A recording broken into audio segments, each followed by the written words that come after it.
Lads, I'm so fucking bored. It's weird. I don't remember turning the TV on. Welcome to the new American Horror Channel.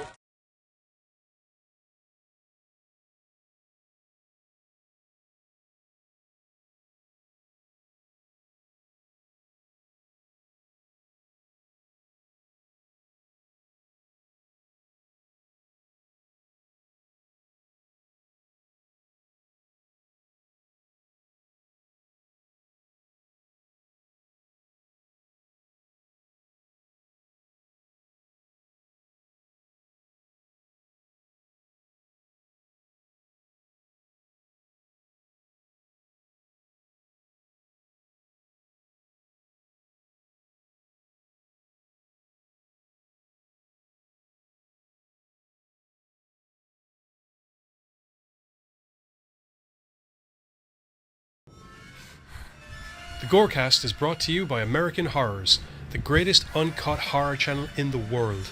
24 hours a day, 7 days a week, all horror. Also brought to you by ibleedindie.com, your one-stop shop for all your horror rentals and purchases. Don't waste $10 on a soda, relax at home with ibleedindie.com.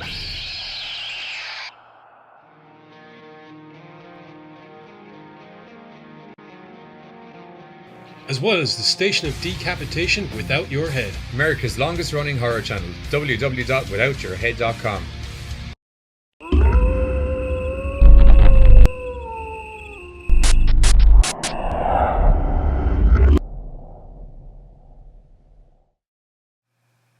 Hello and welcome back to another Gorecast. It's number #21, which means episodically we're now legal to drink in America. You have to wait till we're 21. Yeah.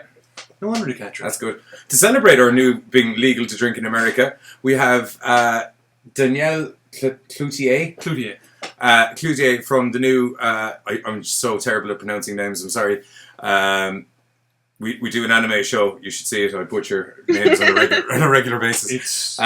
Deniele Cloutier from the new horror, kind of home invasion style horror called Psychos. Yep, nice little revenge horrors. Yeah, it's very good. So, real quick synopsis, basically. 3 girls start getting videotapes mailed to them of stuff that happened to them from when they were kids in this house where they were basically getting tortured for years, and then they all decide to band together and go get some revenge. And Deniele is one of the ladies who's getting revenge. So thank you very much for coming on to the Gorecast. Hi, thanks for having me, guys. Oh, with the lovely sunny weather over in LA that you're having. Yeah. Yeah, it's kind of gorgeous. Sorry. Oh no, it's all right. We had like one of our days of summer. You know, we get maybe about a week of them in Ireland, and then that's it for the rest of the year. We've been having pretty good weather for the last 4 or 5 days. I know, which means we're fucked for next week. There is that. Yeah. All right, might as well get straight into it. How did you end up getting involved with the Psychos film?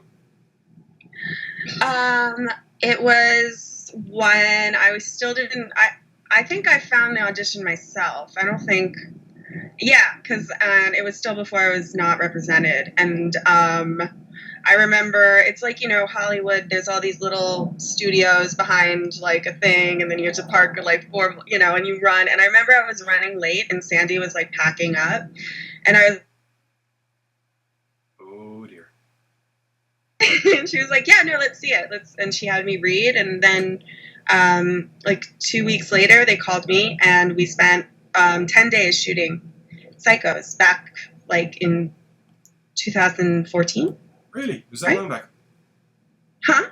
I didn't realize that you shot the film, that it was done... I thought it was only filmed in the last... Well, yeah, I suppose, actually. 2014 is only 2 3 Yeah, 14, 15. It was a little bit ago, yeah. But they did a lot of editing, and Sandy's also a full-time mom, has a full-time job. You know, her kid is actually in the movie. He's the little baby in the shower scene. Cool. Yeah. So, yeah, it was even though we were dealing with super dark content, it was like a really family-friendly set. I can just imagine now. Now, sweetie, you sit here while mommy goes shoots this horrendous murder scene. Exactly. Like, hold on, I just need to prep some fake blood real quick. That was a fun part is, it was really great working with. There was a lot of women on the film. Yeah. That was very different than a lot of sets I'm on. It was a female cinematographer and her sidekick husband. They were fantastic. And then Sandy, and then the whole cast was females, except for Mr. Scary Dude. He was he actually that's kind of scary in real life? Because he plays it... Yeah. It was not the friend, you know. He was a little scary. He had like a mild scariness. He's like, maybe he was a little more socialized than he is in the film, but yeah, he's a scary dude. It's all right. I get that last one. You know, sometimes you say something, or it's just the way you move, the way you sound. You just come off as being, how was it put? That's because you move like silence and you move through the shadows, Giz. Oh, thank you very much. But I think when a childhood friend calls me a dark motherfucker after not seeing me for a decade and a half, it kind of sums it up.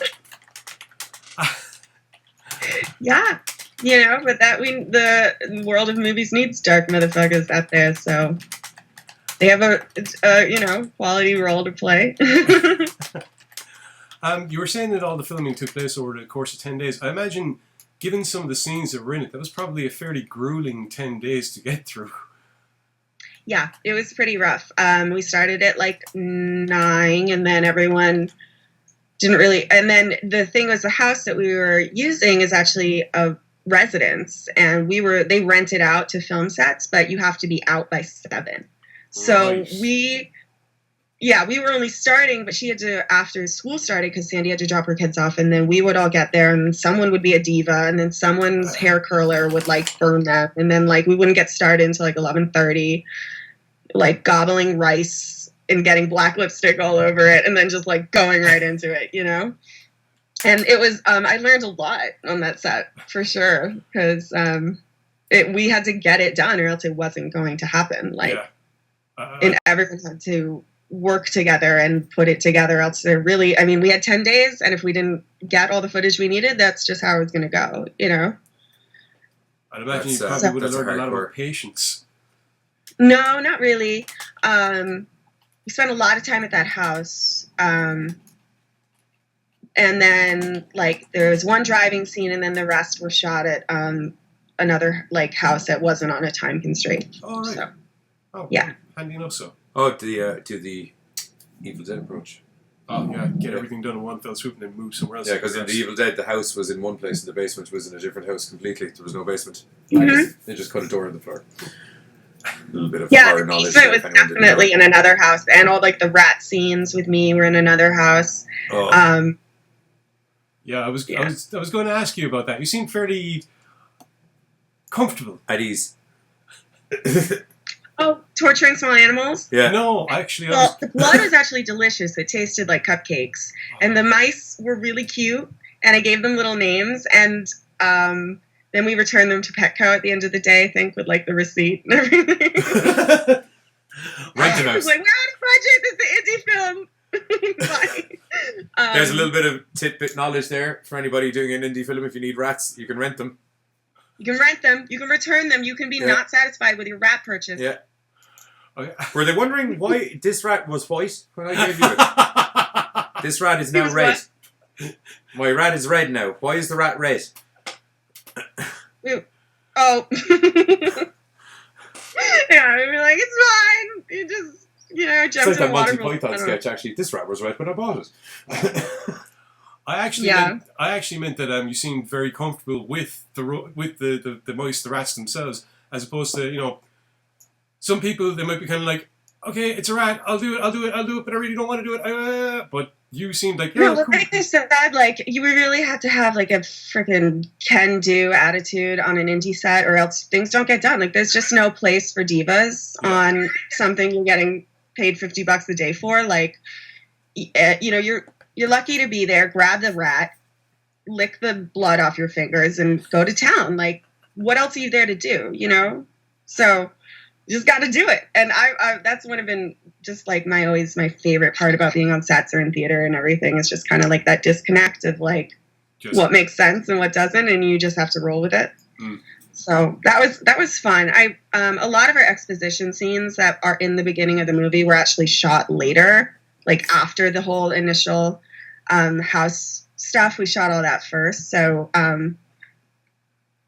that was interesting. A lot of that, to me, when I watch the movie again, feels a little rushed, and I really wish that there had been a lot more like talk about the tapes, because the reason that we're going to this house kind of thing. Yeah, that is a little fact that kind of gets glanced over, essentially. Mm-hmm. You get the gist of it, it's just not detailed. Yeah. Well, right, but it shouldn't just be the gist. Like, it should be more than the gist. Like, you should know what they'd been through, like that.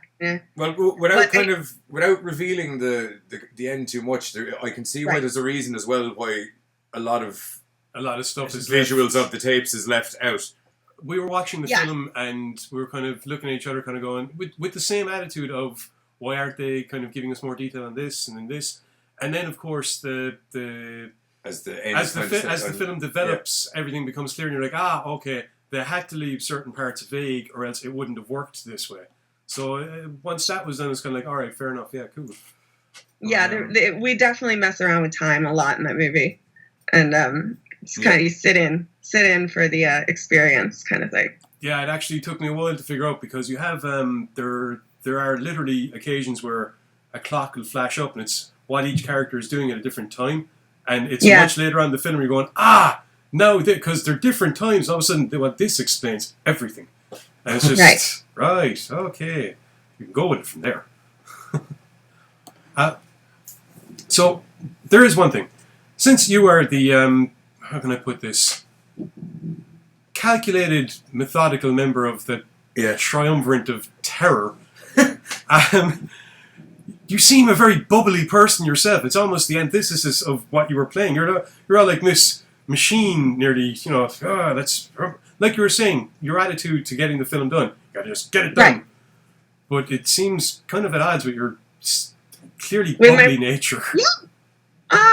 Yeah, it's but that's what I that's what I love so much about what I do, is that I really admire people who are so calculated and business oriented and kind of robotic. Like, I admire that, because in my life it's just art and emotions, right? Like, as an actor. So to play a character who's not like that at all is really fun, and you do all this work and you look at the lines and you try to say, like, how, because you have very few lines. Like, my character actually just probably speaks the littlest in the whole show, in the whole movie. So every single line had to be meaningful to me. Of course, there was no throwaway lines, is what I'm saying. Like, not that I really even believe in them to begin with, but that's what I really love about playing characters who aren't like myself. Like, I don't really want to play myself. That's where you get into a business where you're doing... Yeah, you get to jump out of reality for a bit. Yeah, and you get to really do character studies on people who are like that, and kind of develop a idea board in your head of what makes up this person, who also, at the end of the day, is going to be shown to the audience through you. So it's definitely going to be a part of you.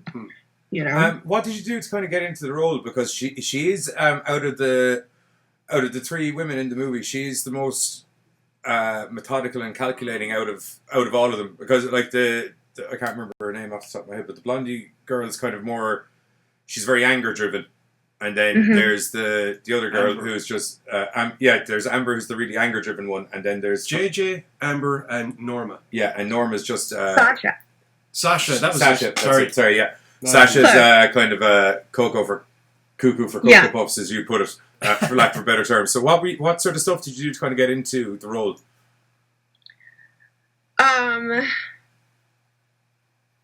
Or are you able to just switch it on?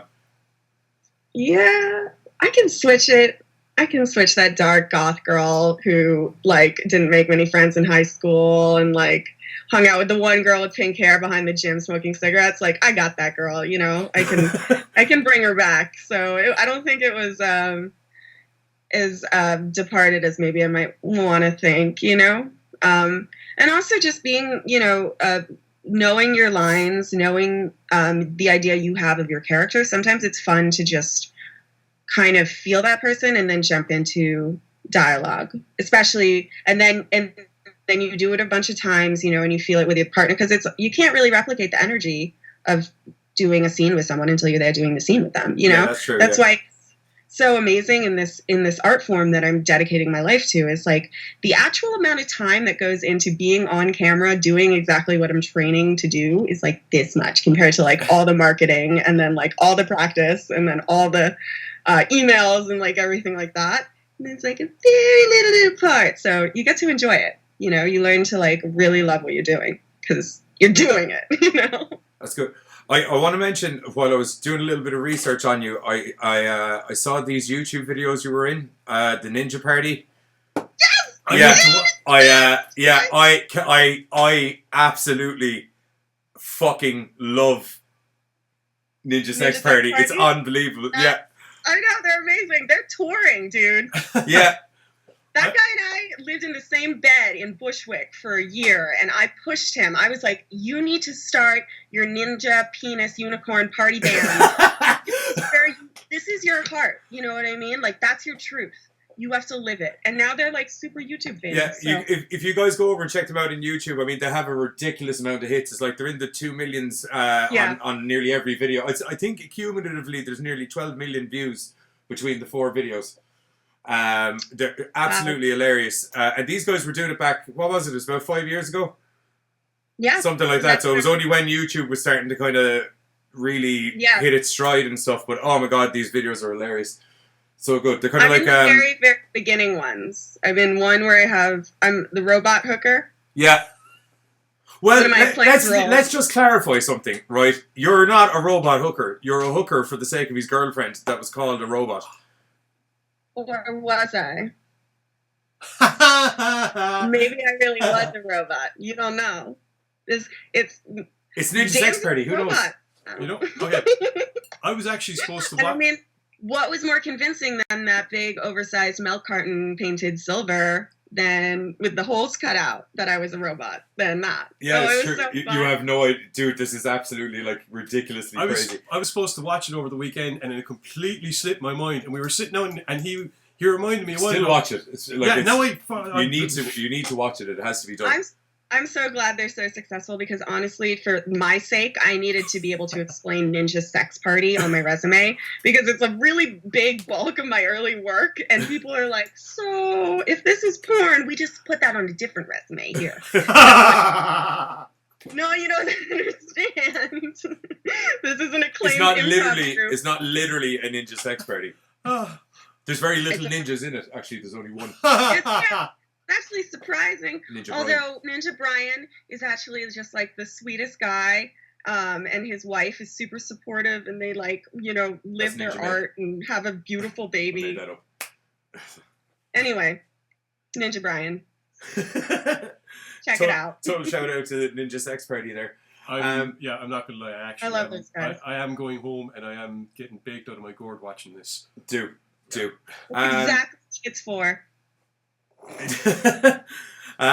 Yeah, actually, I can't deny that. It totally is. Okay, well then, what else did you find when you researched me? I'm kind of curious. Ninja Sex Party. It was mostly Ninja Sex Party is what I came across, to be honest. And then I just had a couple of other things I'd seen on IMDb. You've done a few shorts and things like that. Yeah, that first film, Subsurface Flow, I did was like a completely opposite experience than this. We were like in the desert for 7 days, like set up hotel, cars, the whole thing. Like, and that's where I really learned about being on a film set. And then Psychos came a little bit later and like solidified a lot of those more, tangible things for me. So yeah, it was cool. It's been a fun ride. So what was your guys' favorite part? Can I ask? In the film? In Psychos. In Psychos. I was a big fan of... I really liked the scene when you're in the basement and the three of you are arguing when the father figure is kind of half knocked out and you're talking Sasha into killing him, doing what needs to be done. That's not the basement. That's the kitchen. No, it's not. Is it the kitchen? Yeah. I thought it was the garage. Sorry. Dude, it's a kitchen. There's a fucking hob and everything there. I don't know. Yeah, sorry. Yeah, that actually totally makes sense. Yeah, sorry. I don't know why I had garage in my head. It was just the colouring on the wall. Because there were steps down. There is a scene with me in the basement, and I'm screaming. That's when, that's when she wakes up, and the boyfriend is next to her. Yeah. And then they go up, and then they're in the kitchen, and it's the kitchen where they have and stuff and the conversation and things. Yeah, sorry, I don't know why I had a garage in my head for it, but yeah, it's that scene where you're talking Sasha into getting ready to do the deed of what needs to be done. I'm trying to not reveal too much about the movie. Yeah, it's actually to be honest, to talk about without spoilers. Yeah, there's a part in it where you kind of start to suspect what we're talking about, and then when the reveal happens, it's kind of like, yes, I was right. Yeah. You know, because something happens where you're kind of like, hang on a minute, I wonder if this is it. And then you're proven right, and it's kind of like, yes, validation. I'm not just a crazy bastard. This has to be one of the most cryptic interviews we've ever done. I don't know, we can be pretty cryptic about shit. Yeah, no, it's like ordinarily I'd have slipped by now and let some massive plot line of the story out. But that is something I totally love about the movie, is that it you don't I watch a lot of movies, and I'm really good at being like, oh yeah, I see that, you know, and I love when movies surprise me, and I kind of feel like it does a good job. In that case, might I recommend a film called Session 9 if you haven't seen it yet. Oh, it's unbelievable. Yeah. It was one of the Sweet. One of the few films that I've ever watched and A, agreed with the scenes that were taken out because they would have detracted from the film, and B, genuinely gotten a chill up my spine when once again that moment happens, that kind of reveal happens, and something happens in that, and it's just that chill up the back of your spine. If you're into horror, definitely go. Okay, sweet. I'm not really into horror. It's the thing. Like, I don't go see horror movies a lot, but that is my typecast, so I need to get a little... I like thrillers, but like just excessive gore is not my thing. To be honest, it's really funny if you've seen this movie. To be honest, if you're into thrillers, then you will actually like Session 9. The gore level isn't quite as intense. It's more the creep factor. It raises tension in the movie without actually you needing to see a lot of stuff. It's actually what you don't see. Yeah. Wrecks you. Yeah. You guys are probably the people to go to if I want recommendations, huh? Yes. Oh yeah. We quite literally are semi-professional at it. Yeah, I'm a total cinephile. I'm a media librarian. Yeah. So, seeing as you do a lot of horrors, seeing as you don't like watching them as much, do you actually like doing the horror genre? Yeah. Oh, it's so much fun. I mean, the supernatural, horror, fantasy, anything like that just gives you so much space, you know, to just create a world with your fellow actors. I love it. I think as well, it's people want to be scared, so they want to go into the movie wanting to be scared. Whereas, you know, it's very hard when you're doing like a drama. It can be very hard to get people on your side, you know, because they're like, oh, it's depressing. Yeah, depressing. I just want to watch some people get killed. I think, to be honest, in Psychos, I think the best tension has to be when the girls are in the house and your man gets back and it's panic stations. Yeah, that's a fantastic scene. Yeah, and that's just that creeping tension I was talking about a while ago. I think that's overall in Psychos. There's a couple of really good parts, but I think for the tension, that creeping tension, that right there is the one. It's after, you know, even after the boyfriend kind of intercedes, and it's when your man's kind of walking through it, and I think that's the chill factor in that one. That's the one that really fucking. Awesome! It's so cool to hear what other people think. Yeah, I watched it with my family, my two cousins who are here in California, and they were all scared. Kristen was like, "I'm so scared, but I know it's you, but this is so weird." Like, it was fun. Probably took on a whole new meaning because they actually knew the person that's in the film. It was like, "Oh God, what's going to happen to you?" Yeah, exactly. I'm like, guys, I'm here. It's fine. It must be weird for people who actually know you to be watching you play such a contrasting character. I don't know. They everyone was just really liked my outfits. You did look really cool. I was going to say hot. I got my wardrobe credit for that movie. So yeah, that just comes. I don't know. It's not that big of a stretch. I mean, I'm New York City born and raised, art school all the way. Like there was definitely periods of time when fishnets covered more than 2 of my limbs, and Yeah. was my only. My mother was like, "Oh, honey, it was so good. Like you're so scary, and I love your outfit." I'd actually, I'd noticed as well in doing my research that do you do makeup? Mm-hmm. Yeah, you've done makeup on 1 or 2 movies as well. Yes, and also some of that indie spirit, like everyone pull together, get this shit done. Is that what you were doing in art school? Was it makeup and special effects and stuff? No, I was studying theater and gender studies. And then makeup, I did a certification later in life, and a yoga certification, and all the certifications. I love that. I love that kind of indie ethos, because nearly everybody on the set has a double, if not treble, job. Yeah, no, and it's how I like to roll too. Like my dad, he's a cameraman, so I grew up kind of like with the idea of like the crew being more of the part of the film than the actual actors, and then it's a family thing. On a set, you respect the crew. Always respect the crew and help out as much as you need. Like I don't believe in being that actress in her chair, like reading Cosmo or like whatever. Like that doesn't exist to me. For anyone that hasn't been on the film set, it's usually nice to have more than one job, because especially if you're in the acting side of things, you have there's a lot of downtime in between scenes when lights are getting changed and gears getting changed and everything's getting changed. So if you can be doing a bit of makeup or something to kill a bit of time. No, exactly. Yeah.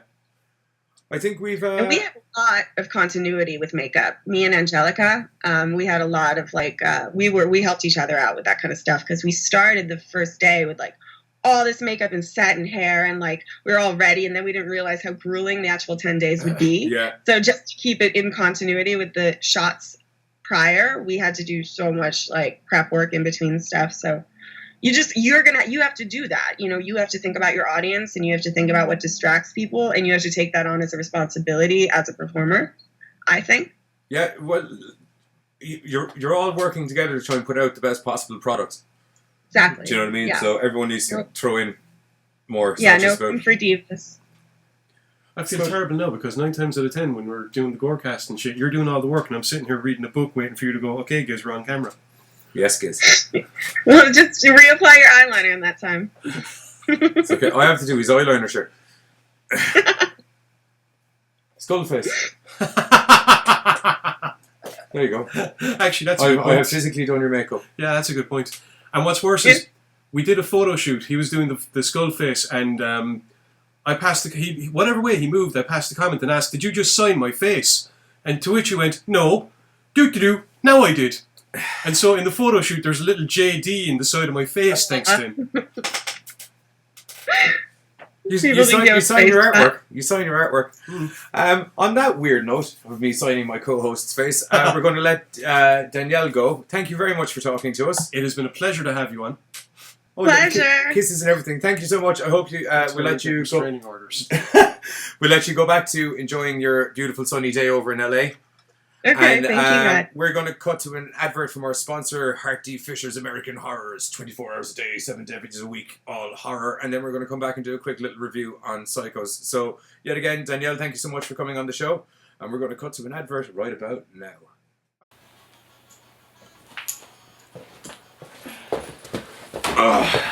Lads, I'm so fucking bored. Weird. I don't remember turning the TV on. Welcome to the new American Horrors channel on Roku. Streaming 24 hours a day, 7 days a week, all night, all day, all horror. Hi, I'm Hart D. Fisher. As owner and operator of the world's greatest uncut 24 hours a day, 7 days a week horror channel, American Horrors, it's my job to let you know that I'm choking to death on this smoke.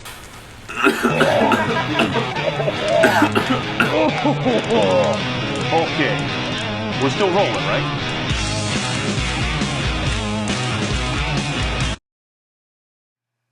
Okay, and we're back. So, yet again, thanks to Deniele. And if Giz wants to start doing a little bit of a review here while I make us go on big screen. Okay, so Psychos is basically an independent movie that, as we said, centers around three women's search for, well, quite simply, vengeance.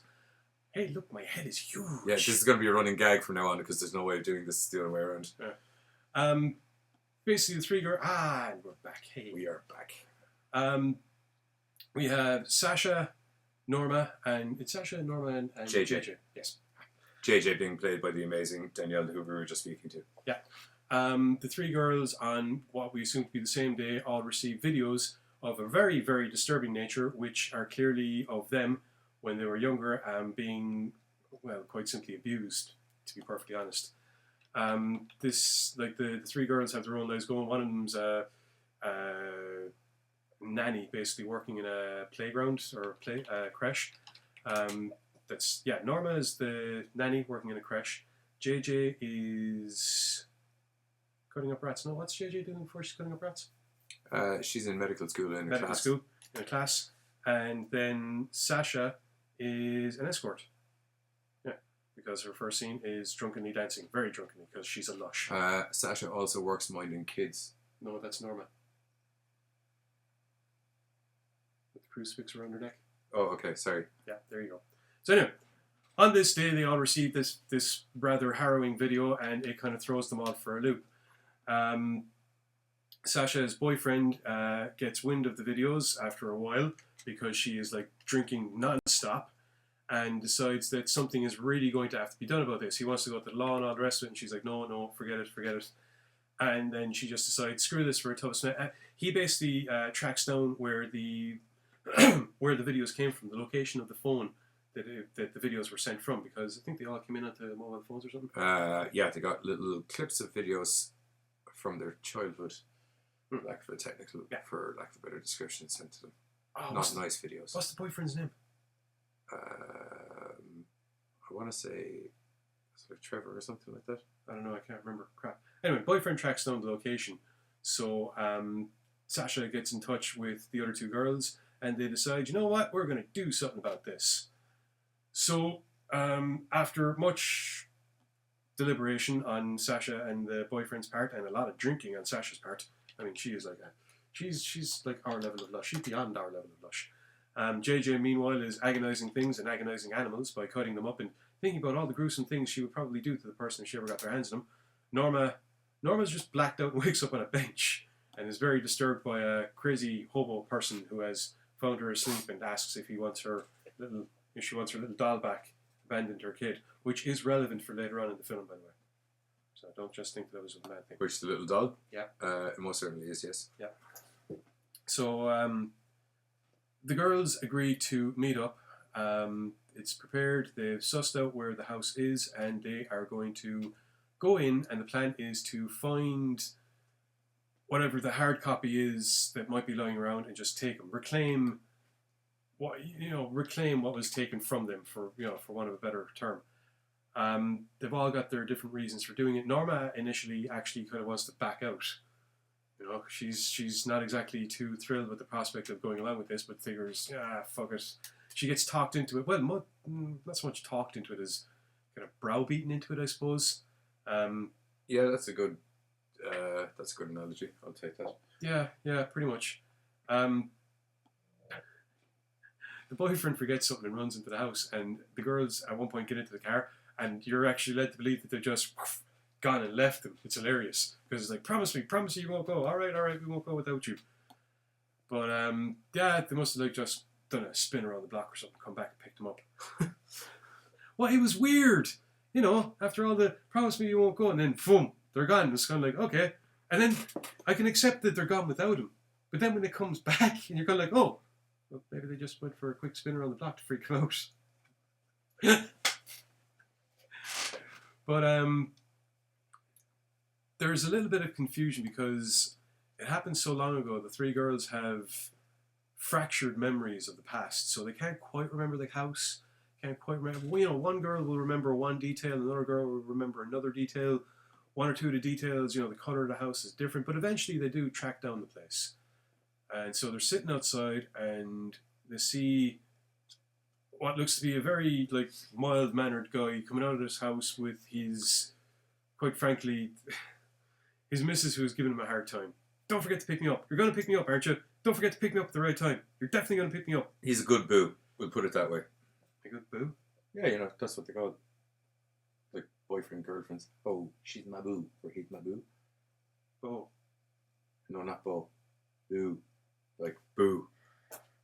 Anyway, so they drive away, and the girls decide, now's the time to start. What? It's just, it's amazing. You just never left the 90s. It was just like, nah. The 90s? The 90s. 90s had crap lingo. Dude, I never met the 70s, and I wasn't even born then. That's why I said the 90s. Oh, well, anyway. We've yes, done enough back in time jokes. Car drives away, the girls decide, screw this for a tub of fish, we're going in and getting the thingies. And the boyfriend insists that one of them, that Sasha wears this little button cam, which is great because that's going to her bra, so it's like... Well, it's true, it's hilarious. They made a deal out of the placement, not me. But anyway, it's agreed that he'll call. At first he's going to honk if something happens. He's, no, that's a crap idea, I'll text you. So they go in and they start searching through the house, and to be perfectly honest, they're taking things rather, well, one of them is taking things rather haphazardly. So that's just like robbing fruit and shit. Yeah. Can I interrupt you for a sec to say greetings to Andy from Germany, who's saying hello to us, and also happy birthday. Andy. Also happy birthday to Andy from Germany.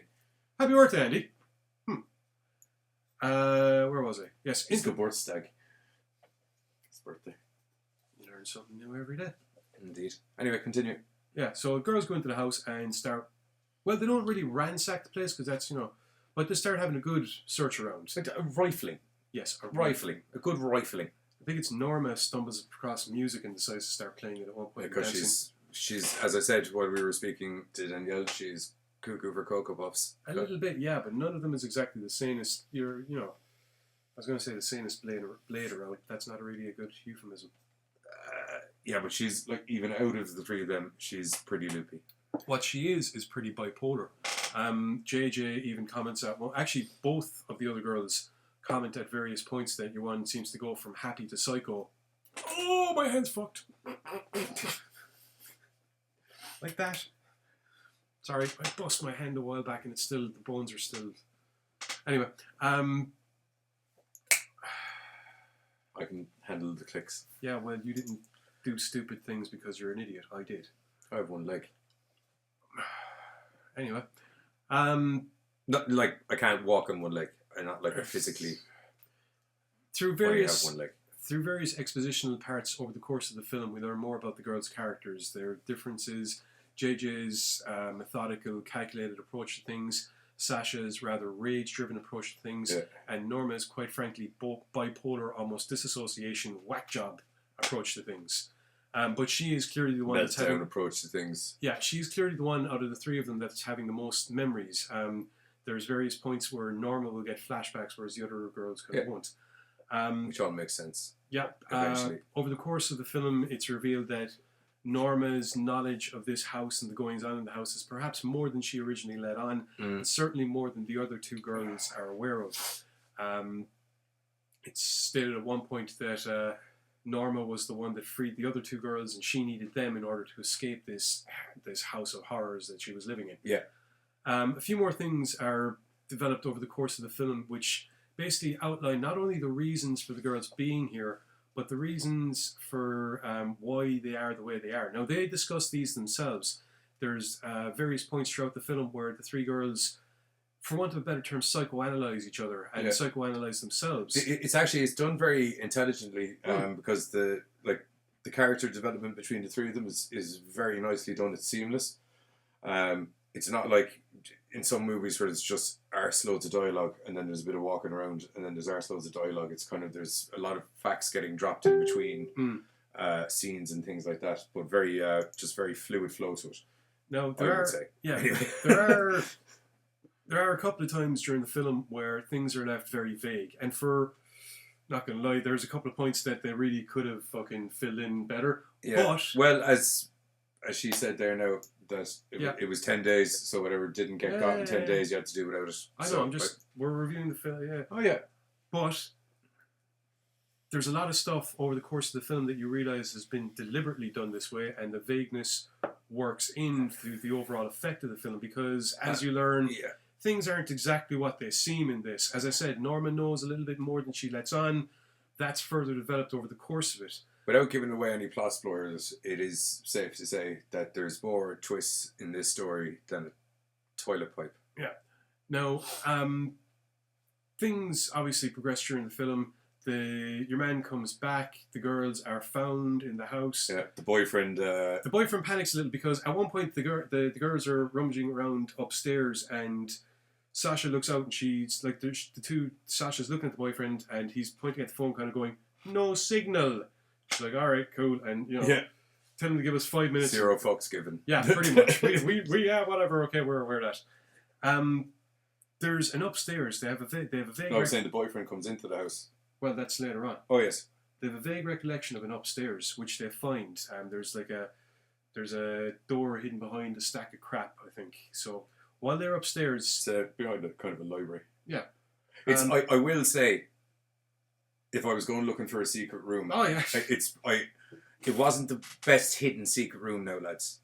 Well, to be fair, it's only if you know that there's supposed to be a secret room. Well, the library stuck out like a sore thumb where it was. It's not in a house; it's in a corridor. It was just in that little hallway between bedrooms. Do you know where you're kind of like, why would you put a stack of books there? Because sometimes you get up in the middle of the night, you go downstairs, you get something to drink, you come upstairs, you walk past, kind of go, "Ooh, I'll read this; it'll help me get to sleep."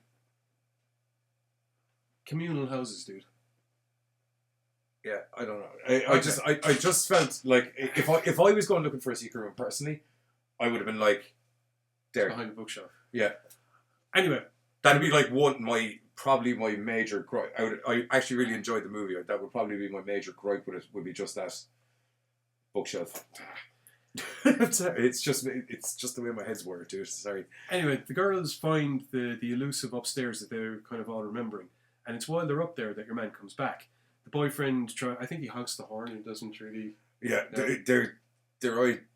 their attempts at being ninja aren't the most ninja at times. They're not really attempts at being ninja, to be perfectly honest. They just don't give a smack. Well, the boyfriend liked to think that he was been ninja until he hits panic stations and he starts beeping horns and just rolling up to houses. Yeah, to be fair, he does come to the rescue and knocks on the door. Pretends to be some officious dude, which it was hilarious because pretty much the second you could see it on your man's face, the owner of the house. As soon as this guy starts talking, you can actually see him going, "Well, this guy's full of crap. Who's in my house? What am I going to hit him with?" Yeah. Literally, that's it.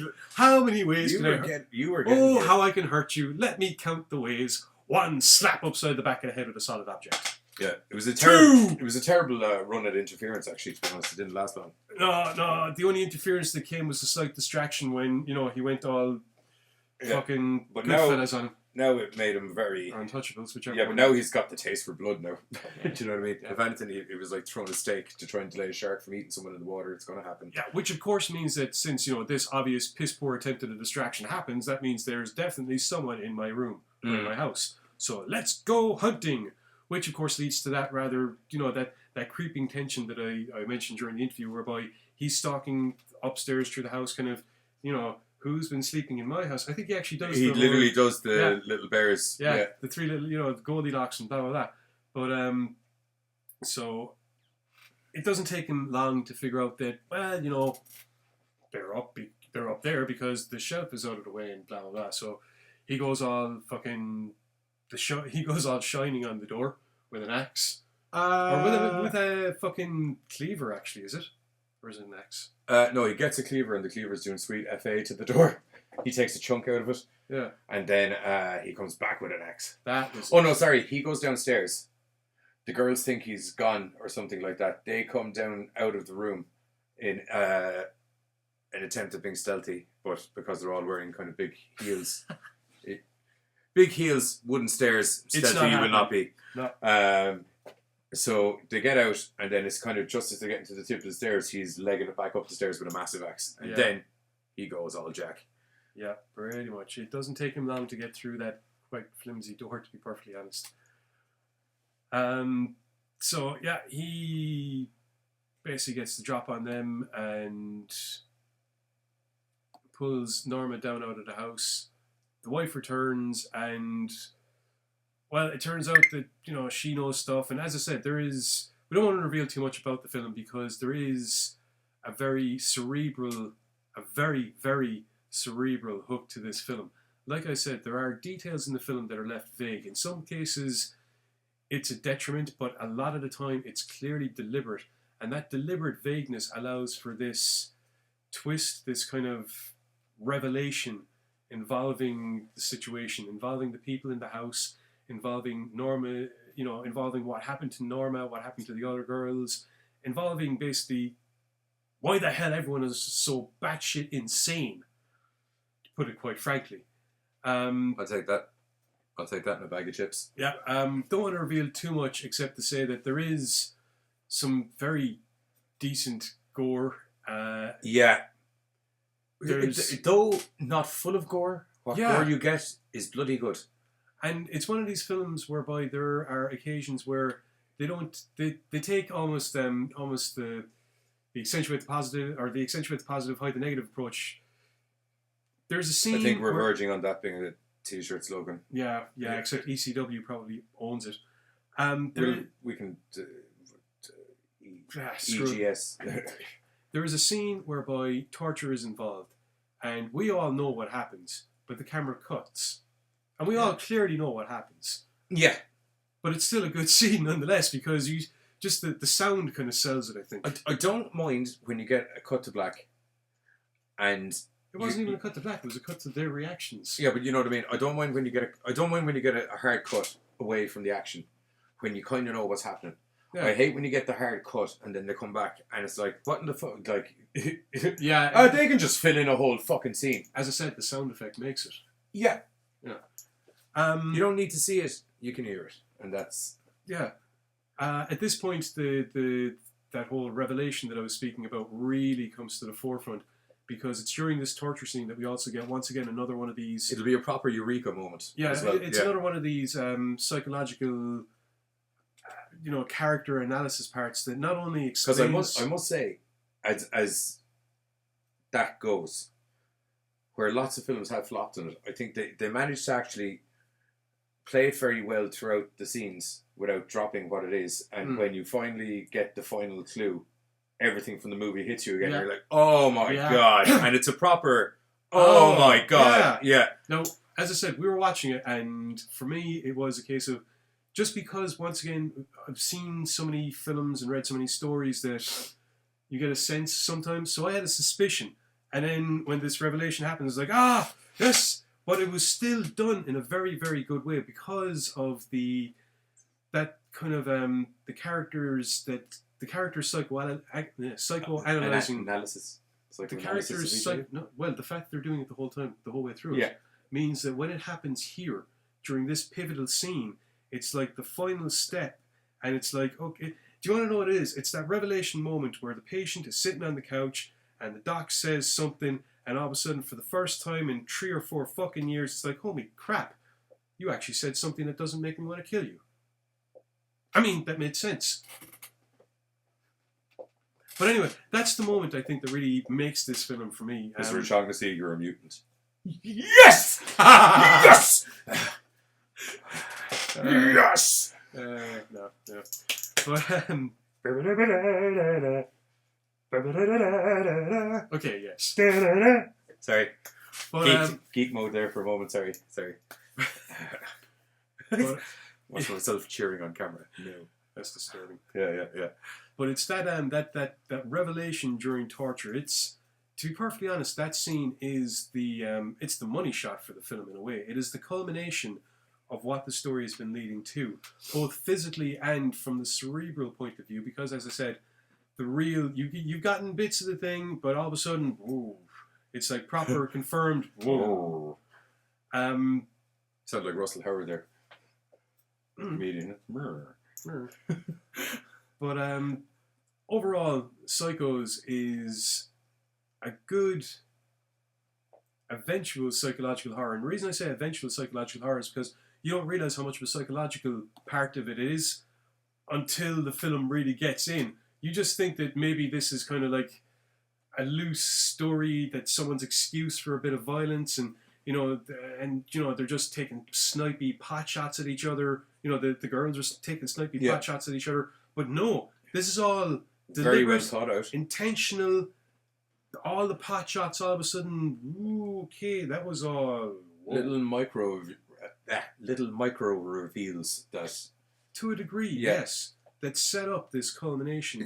they're just, as I was saying earlier, they're just very well done. It's very little nuggets dropped that accumulate to a larger nugget at the end. Now the thing is, the film itself. Nugget of knowledge. The film itself is one of these cases that starts off. The reason that I didn't fucking say this at the start is because it's one of these films that kind of gives you the ending at the beginning, but in a remember the cops. Yeah. Yeah. Little bit. Yeah. Not full blown. The film itself basically at this stage kind of gets to the beginning again, whereby you have two cops entering the house and they discover stuff. They discover a stack of DVDs that the lady said they're looking for. Well, no, we're not told about any. We don't know any of that at that stage. At the end? We do at the end, but we don't at the beginning, which is what we see at the end again. But which part of the end and the beginning are we talking about? Are we talking about the beginning at the end or the end of the beginning? The end. Okay. So they have seen the DVDs? No, they don't see That's the beginning end? Yeah. Not the end end? Yeah. Okay, so we're talking about the beginning end. I confused myself halfway through that, so leave me alone. We need to go back to the Back to the Future episode. I'm not doing that again. No, I puked my ring up. Fucking too right. And my coffee tasted like shit. It was awesome going through. Terrible when I came back. Psychos is one of these cool little films whereby you don't realise you're watching that cerebral and that psychological of a movie until things that you think are detriments to the film are actually revealed to be really clever fucking setup points. And you actually don't think it's that big, you don't think it's that dark and thriller-esque until it actually turns out that it is that dark and thriller-esque. yeah. And also it's beautifully disguised. Yeah, and it's also one of those cool little anti-hero moments. You know, that ending of it is very poignant. Yeah. It's a good film to watch. It is definitely it's kind of like Deadpool. You know, as in he technically did a bad thing, but to a bad guy. So isn't it a good thing, kind of? Yeah, that's what I'm meant to hear. Oh, sorry, you lost me there for a second because just in my head, the end of Deadpool, I just had wham. And what's worse is I had the two cops at the end of this one. For those of you that haven't seen Psychos, I dare you to watch this film and not now have wham playing in your mind at the very end when the cops find what they find. If there's one claim to fame this show can have, is the fact that I have the strangest comparisons known to man. They make sense, but they're fucking weird.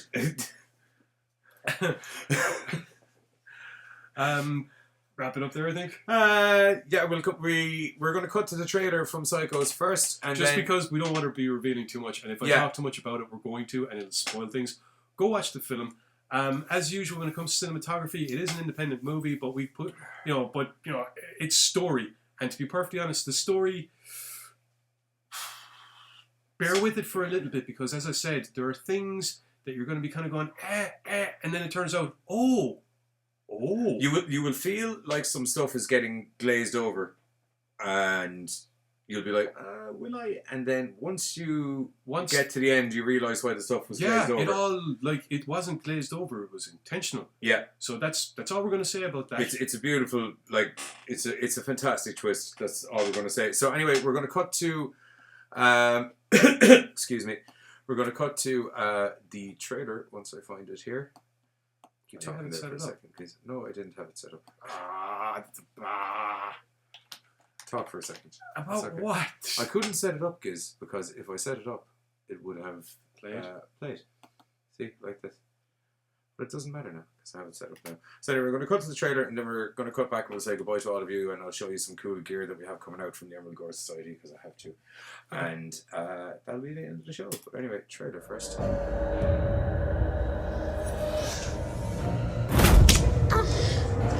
Into the camera.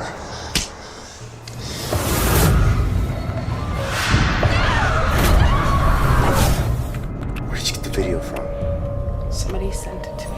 Who? I don't know. You realize you could be walking into a trap. Somebody's calling out to us with those videos. We're not just gonna sit back and let it go by again. We're gonna find that house and we're gonna end this chapter in our lives once and for all.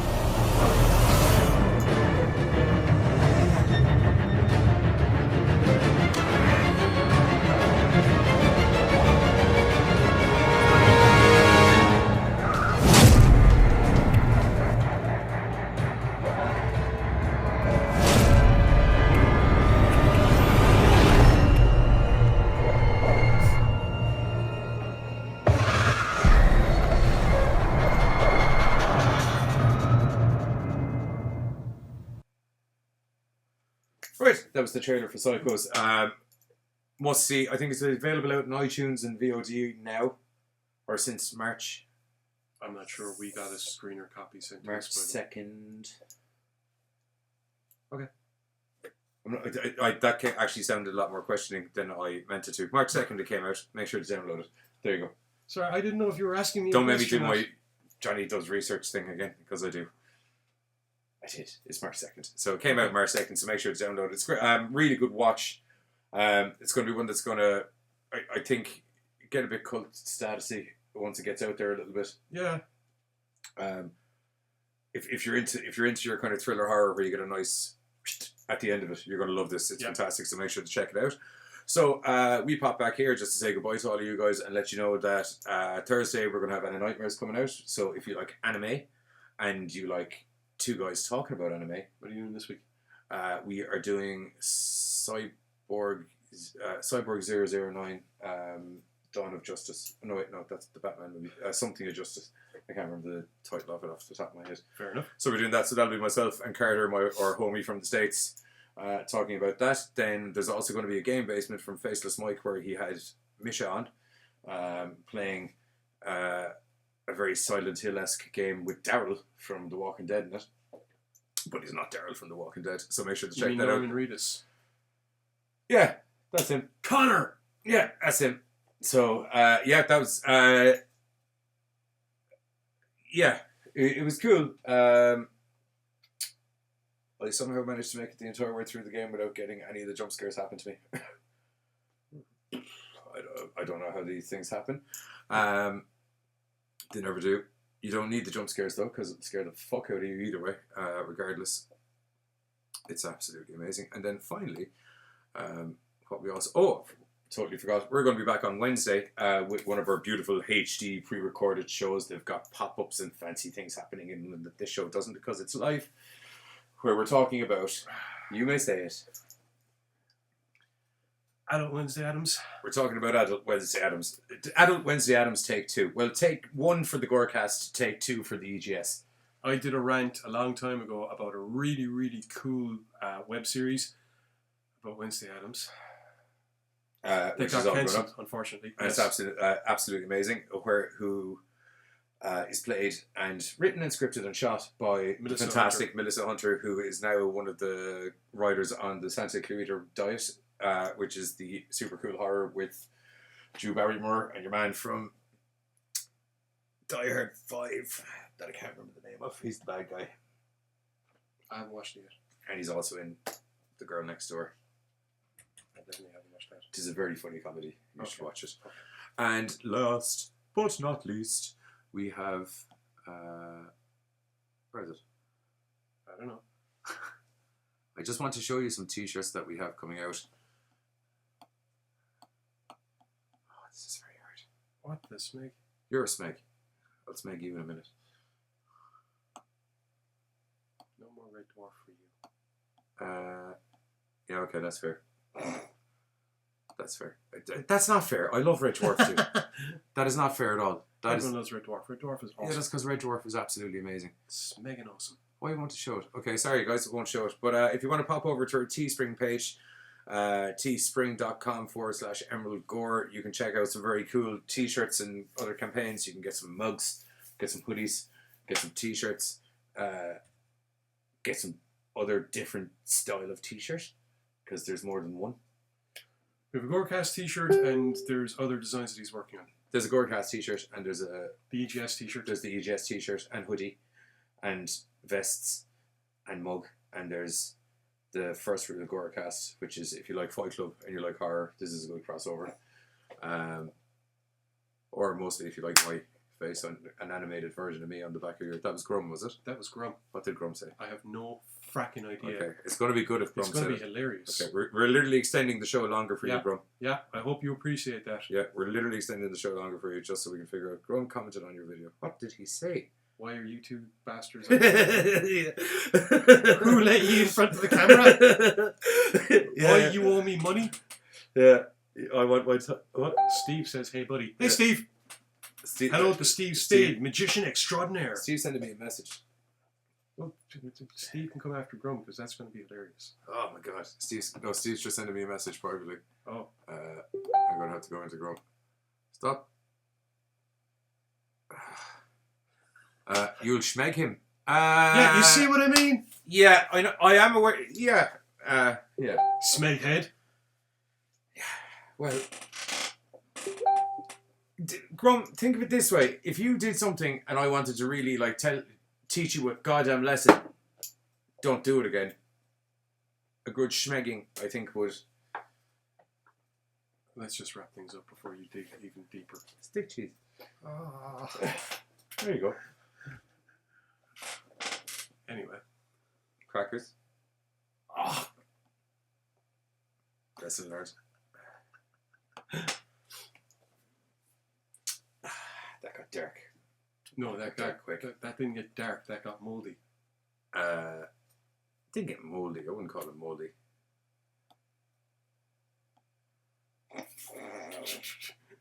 Right. What are you doing now? I'm letting you finish talking and letting you round out the show. I think the show's pretty much rounded out on the subject matter of dick cheese, dude. There's not much more that can be said after that. Yeah. You're right. When you're right, you're right. EGD. That's wrong. Okay, right. So pretty much that's us wrapping up. Thank you very much to... You said the name. Deniele Cloutier. Cloutier? Yeah, that's what I said. Cloutier. Thank you very much to Deniele Cloutier for coming on the show. Make sure to go check out Psychos, available on iTunes and other VOD platforms where you can get it done. And make sure to check out the shows that we have coming up during the week. And other than that, from me, Johnny Dedly, and from that lad over there, the Giz, Gorecast out. Bye.